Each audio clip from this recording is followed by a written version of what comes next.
So this is the V-stroke, the Petrissage V-stroke is very similar on the anterior and posterior thigh. Just a couple little things to note. The shape of the muscles between the anterior and posterior thigh is your primary difference, and also how the anterior quadriceps and posterior hamstrings tend to respond to the work vary.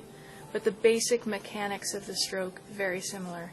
Just putting one hand inside the other, taking little build-up strokes to lift, squeeze, and flush the tissue. And as you get deeper and deeper, you can use more scooping in and more heel and more full body weight pressure. You can really carve out the muscles as well. So that kind of leads to the next point, that two main differences between the anterior and posterior thigh is that on the anterior thigh, usually the muscles of the quadriceps, kind of the definition of them tends to come out and stick out more than the definition of the hamstrings. So the hamstrings, there's 3 of them on the posterior thigh, and they tend to lie flatter, and they tend to be a kind of a bigger, gluier mess.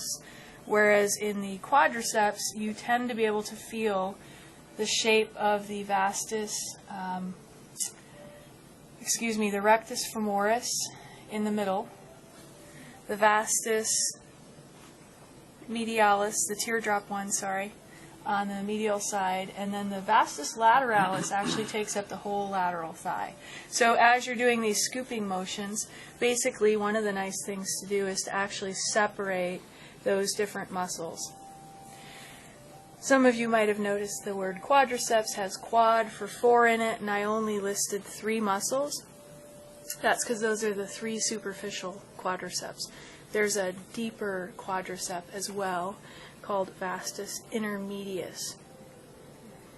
So as you sink into the deeper tissues and get deep to rectus femoris, you will get into vastus intermedius. So I'm just going to work through the layers here, taking little progressive scooping, squeezing, lifting strokes. In general, as I was saying, the quadriceps and hamstrings tend to respond a little differently from each other. The hamstrings tend to be more persnickety. They tend to be reactive and jumpy, and so you tend to have to work with them slower. The quadriceps, you can tend to work with them a little bit quicker. They don't tend to jump out of the way quite as much.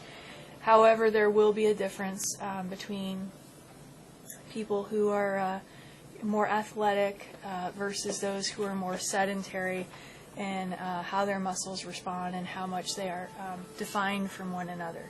So you will still definitely find that phenomena of sort of a bunch of muscles that could be operating independently from each other, being actually kind of one gluey, glued together fascia. You can scoop to the different bellies of the quadriceps when you're on the medial thigh, just like with the posterior medial thigh. You want to use heavy, confident, broad pressure. Sometimes slower is good. The area can obviously be ticklish and sometimes vulnerable. And it can be a more sexually charged area, so you don't want to do like light feathering strokes or things that are lighter.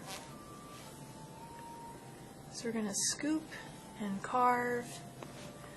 The vastus lateralis, the lateral quadriceps, is interesting. Sometimes people think of the quadriceps as just on the anterior thigh, but the vastus lateralis actually wraps on the entire lateral aspect all the way to the hamstrings. So this entire area is vastus lateralis all the way to the hamstrings. They're like down there somewhere? Yes, all the way to, you can see when he flexes it, all the way to down here. So when you work the lateral thigh, it's basically effective and really good to make sure you get the entire lateral aspect. Thank you. You can relax now. So I will often either squat, do a deep, to get good body mechanics, either squat down low, or sometimes I'll actually get down on my knees. This is basically a modified V-stroke where I'm supporting my other hand more the ulnar border, but I'm still scooping. Just because that's the direction my hands face easier. This is too much bend and stress in the wrist. Just to make sure I can actually get into the vastus lateralis.